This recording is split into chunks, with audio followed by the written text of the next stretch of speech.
Bom, vamos ver como a gente pode automatizar a geração de metamodels do JPA usando o Maven, tá? Bom, primeiramente, o que são metamodels? São classes que expõem atributos estáticos e que ajudam a gente a construir queries usando o criteria do JPA e também garantem que essas consultas sejam fortemente tipadas, tá ok? Para exemplificar isso, eu criei uma aplicação REST com Spring Boot bem simples, tá? Então ela não tem nenhum detalhe de implementação assim diferente. E eu quero exemplificar aqui um uso do metamodel só para a gente tentar entender esse conceito, tá? Bom, basicamente essa aplicação aqui ela tem duas entidades, a entidade cliente e a entidade pedido, tá? E a gente vai trabalhar em cima delas. Eu criei aqui um repository para fazer uma consulta aqui com criteria bem básica, tá? Para exemplificar isso. Essa consulta aqui basicamente ela vai obter todos os clientes fazendo um like no nome, tá? Bom, tá. E antes de fazer o like, a gente faz um uppercase para manter case insensitive, né? Então, tanto faz se tá maiúsculo, minúsculo, essa comparação aí vai dar certo do mesmo jeito, tá? Bom, qual que é o problema se a gente não utilizar o metamodel? Tá vendo que aqui no momento da gente fazer o like, da gente fazer as restrições, a gente precisa utilizar esse root para obter as propriedades da nossa entidade através do método get, tá? E esse método ele vai representar o atributo em si. Bom, como que a gente faz isso? A gente apenas especifica o nome do atributo no método get, tá? Então, se eu falar qualquer nome aqui, ao invés, eu sei que nome é uma propriedade válida do nosso objeto cliente, tá? Que a gente criou a entidade, então a gente garante isso. Porém, se eu colocar qualquer outro nome aqui, por exemplo, teste, ele não vai validar para a gente, tá? Porque é simplesmente uma string, então em tempo de compilação ele não consegue fazer essa comparação, não consegue fazer o reflection para olhar lá na entidade, na nossa classe, ver se essa propriedade é do tipo string, se ela existe mesmo, tá? Então todo, todo essa, toda essa validação em tempo de compilação não é possível. Então o que vai acontecer aqui é estourar um erro em runtime, é o que a gente quer evitar, tá ok? Bom, então, além disso, a gente precisa garantir também, por exemplo, a função upper do Criteria Builder, ele espera uma expression de string, tá? Então, qualquer propriedade que seja diferente de string aqui, do tipo string, vai dar erro no nosso runtime também. Então, por exemplo, a gente sabe que aqui no cliente, a propriedade ID é do tipo long. Se eu colocar ID aqui, não vai dar erro, porque ele não vai conseguir avaliar isso em tempo de compilação. Na hora que a gente for rodar a aplicação, vai dar erro, tá ok? Porque não é uma string. Tá? Então, esses problemas aí que a gente viu é exatamente isso que o metamodel vem para ajudar a gente a solucionar, tá ok? Então, como que a gente gera esses metamodels? Primeiramente, a gente precisa entender que os metamodels são gerados, tá? Então não são classes que a gente cria, a gente desenvolve e agrega nos nossos pacotes ali para poder utilizar nas nossas consultas, tá? O Hibernate, o Eclipse Link, eles disponibilizam algumas bibliotecas, tá? No nosso caso, a gente vai usar do Hibernate para fazer a geração desses metamodels. A geração deles é feita no tempo de compilação por um processo chamado Annotation Process. Tá? Esse processo, o que ele faz? Basicamente, no momento da compilação, enquanto o nosso projeto está lá compilando, ele vai varrer todas as nossas classes e as classes que tiverem anotado com uma anotação específica, por exemplo, nesse caso, @entity, ele sabe que ele precisa fazer uma ação em cima dessas classes, tá ok? No caso, o que ele vai fazer é gerar novas classes, tá? A partir dessas, para poder ajudar a gente nesses problemas que a gente viu agora, tá ok? Como que a gente faz para criar os metamodels? É bem simples, tá? Basicamente, a gente precisa importar esse gerador de metamodels no nosso caso aqui do Hibernate para o nosso class path, tá? Então, para isso, eu tenho aqui a biblioteca já copiada, né, a dependência. Então vou copiar aqui e colar no nosso arquivo .xml, que é a Hibernate JPA Model Gem, tá? Então essa biblioteca é exatamente quem vai fazer a geração das classes de MetaModel, tá ok? Pronto, só de colocar ela no nosso ClassPath aqui, declarar ela como uma dependência em tempo de compilação, já é o suficiente para a gente gerar o nosso MetaModel, tá? Vamos ver se é verdade? Então eu vou gerar aqui, eu criei um executor aqui pelo Eclipse, tá? Do Maven, que vai fazer um clean package. Se você não sabe como criar, é simplesmente vir aqui em Run Configurations, aí você vem aqui em Maven Build, tá? Manda gerar um novo, né, com o botão direito, New Configuration. Aí eu criei, dei esse nome aqui para ficar mais claro, né, saber o que está acontecendo. E aqui a gente define qual projeto, onde a gente quer executar esses comandos Maven. E aqui eu coloco o clean package, que é o comando que a gente quer executar. E também coloquei para pular os testes para não ficar para ficar mais rápido o build, tá? Então clico em run para a gente executar. Isso aqui seria a mesma coisa do que ir no terminal e digitar mvn clean package, tá? Na pasta, no mesmo diretório do POM, tá? Aqui tá fazendo o build. Beleza, finalizou o build. A gente pode vir aqui no nosso projeto, na pasta target, é onde ele gera os compilados do Maven, tá? Então se a gente ver aqui e entrar nessa pasta Generated Sources, a gente vai ver que ele tem uma pasta Annotations, tá? E aqui dentro é onde ele gera os metamodels pra gente, por padrão, tá? Então a gente vai ver que aqui, ó, a estrutura de diretórios que ele cria para os nossos metamodels é a mesma do nosso modelo, tá? Então a gente tem aqui o modelo cliente e o modelo pedido. E nesse pacote com.logworks.order.model, e aqui ele criou a mesma estrutura de diretórios, o mesmo nome, só que com um sufixo que é um underline, tá ok? Tá, bom, vamos entrar numa dessas classes aqui só pra gente ver o que a gente falou no começo.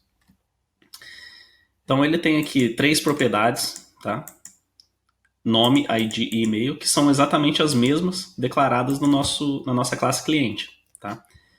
Só que aqui, como o nome diz, é um metamodel, né? Então aqui ele está declarando as propriedades, as metas os metas das propriedades da nossa entidade, do nosso modelo, tá? O que é um meta? O meta é uma informação baixo nível, tá? Então, por exemplo, aqui a gente tem a gente tem a informação de onde está vindo, né? De quem essa propriedade aqui pertence, que é a classe cliente, e qual é o tipo dela, é o tipo string. Então aqui a gente tem também, ó, o ID é da classe cliente e é do tipo long, e assim por diante. Se a gente tivesse outras propriedades com outros tipos, ia ser criado aqui também, tá ok? Então, dessa forma, se a gente usar essa propriedade ao invés da string mesmo, igual a gente estava usando aqui na nossa consulta, aí a gente vai conseguir chegar no resultado mais confiante. Por quê? Deixa eu exemplificar. Se a gente utilizar... Ah, tá. Antes de mais nada, também a gente precisa ver como a gente vai usar essas classes, tá? Porque, como a gente viu aqui, ela foi criada num pacote dentro de uma pasta lá do nosso target, tá?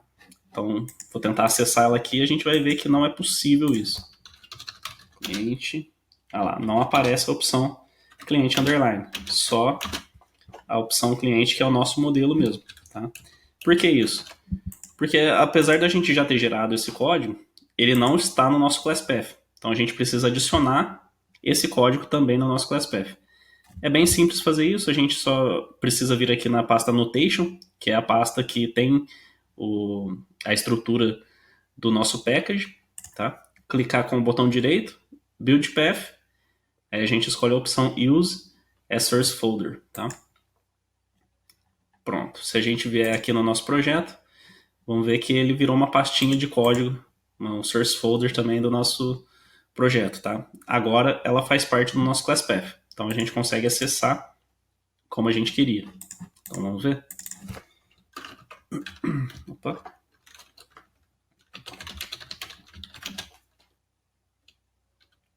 Pronto, agora a gente ele já fez o import aqui, né? Então ele já achou a partir do nosso class path e a gente agora consegue acessar as propriedades. Ele tem essa constante que é simplesmente o nome, né? É uma string com o nome do atributo e a propriedade nome que guarda os metas, né? Que é o tipo da propriedade, de onde essa propriedade, a quem essa propriedade pertence, etc. A gente vai usar esse atributo, né? Que é o singular attribute. Opa, aqui tem um erro, mas é por causa do Maven, então a gente só precisa fazer um Maven Update Project, tá ok? Ah, tá, não, é que essa classe aqui já não é mais a mesma. Desculpa. Então aqui a gente vem em target, aí, pronto. Essa aqui é a classe que está no nosso class path. A gente estava olhando na classe errada. Bom, então, esse singular attribute é o cara que guarda as informações de tipo e a quem essa propriedade pertence. Então é ele que a gente vai usar. Porque usando dessa forma, a gente garante que se o tipo da variável mudar, por exemplo, hoje essa propriedade é string, amanhã pode ser algum outro tipo qualquer, não sei, um array de bytes. Então, o metamodel vai garantir que isso seja transparente. Então, se for um tipo diferente do que a gente espera aqui, do que o nosso upper espera, da nossa função upper espera, vai dar erro em tempo de compilação e a gente vai conseguir resolver o problema com antecipação, né? Não vai esperar o problema acontecer lá em produção ou quando estiver rodando e tiver problema com o cliente, né? Certo? Bom, basicamente então é isso para a gente gerar os nossos metamodel. Porém, pode ser interessante que essas classes fiquem junto com as nossas classes de domínio mesmo, né? Então a gente pode querer que elas fiquem nesse pacote junto com source main Java, tá? Para questão de organização, tudo mais. Eu particularmente acho que assim é legal, mas se a gente quiser colocar tudo junto aqui, a gente pode também, tá? Como que a gente pode fazer essa configuração? A gente precisa simplesmente declarar algumas diretivas no plugin de compilação do Maven, tá? Também copiei aqui. Vou colar aqui no nosso ponto.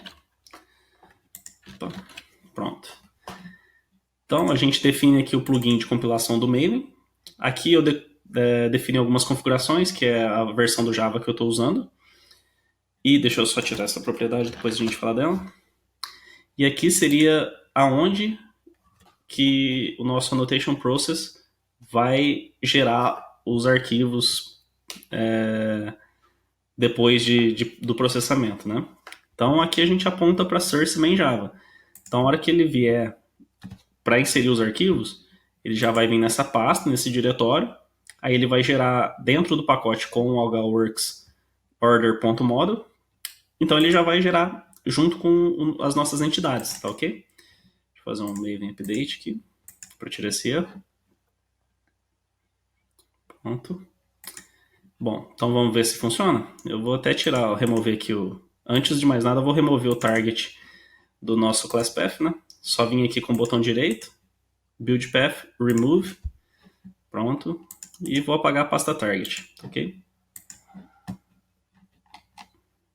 Beleza? Agora deu um erro aqui porque a gente está referenciando uma classe que já não existe mais, né? Então vamos voltar aqui ao como estava no início.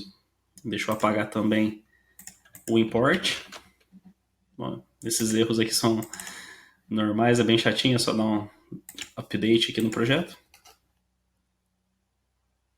Pronto, agora está tudo certo. Bom, então vamos rodar aqui primeiro o nosso build para ver se vai ser gerado da forma que a gente espera. Beleza, finalizou o build. Vamos olhar aqui no nosso model. Bom, não tem nada, mas vamos dar um refresh para atualizar. Pronto, então está criado aqui. Agora a gente consegue usar normalmente, então a gente não precisa adicionar o target ao nosso class path como a gente fez na primeira forma, né? Então vamos voltar aqui do jeito que estava, nome, beleza, então conseguimos acessar, tranquilo, é até mais fácil, né, assim. talvez mais organizado, mas eu não vejo problema em manter na pasta target. Fazendo dessa forma só tem um problema, né? Que se a gente for gerar novamente o build do nosso projeto, vamos ver o que acontece. Porque agora a gente já tem essas classes criadas, né? Se a gente for gerar o build novamente, ele vai tentar gerar por cima e acontece esse erro. Attempt to recreate a file for type tal. Nesse caso, ele não consegue sobrescrever o arquivo que está lá. Então, uma forma não muito bonita de contornar esse problema, mas que funciona, seria a gente usando uma tag chamada fail on error. Isso. Essa tag por padrão é true, né? Então ela quer dizer que qualquer erro que aconteça no momento de compilação vai falhar o nosso build. Se a gente colocar false, ele simplesmente ignora os erros. Mas pode ficar tranquilo que não são os erros de compilação do projeto em si, tá? São erros nesse processo do annotation, que o annotation process executa. Então, se acontecer algum erro, que nem nesse caso, ele não conseguiu sobrescrever os arquivos, vai continuar o build normalmente, tá? Não vai falhar o build porque não conseguiu. Porque não faz nem sentido, né? A gente parar o build só porque ele está tentando criar uma classe que já existe, tá ok? Beleza, então vamos aqui, opa, deixa eu só arrumar aqui. Vamos de novo tentar fazer o build, né? Então, vem aqui, Maven. Pronto, agora ele compilou, finalizou o build, sendo que a gente já tinha esses arquivos aqui. Então, se em algum momento a gente remover essas classes e quiser gerar de novo, a gente só precisa apagar essas classes, né?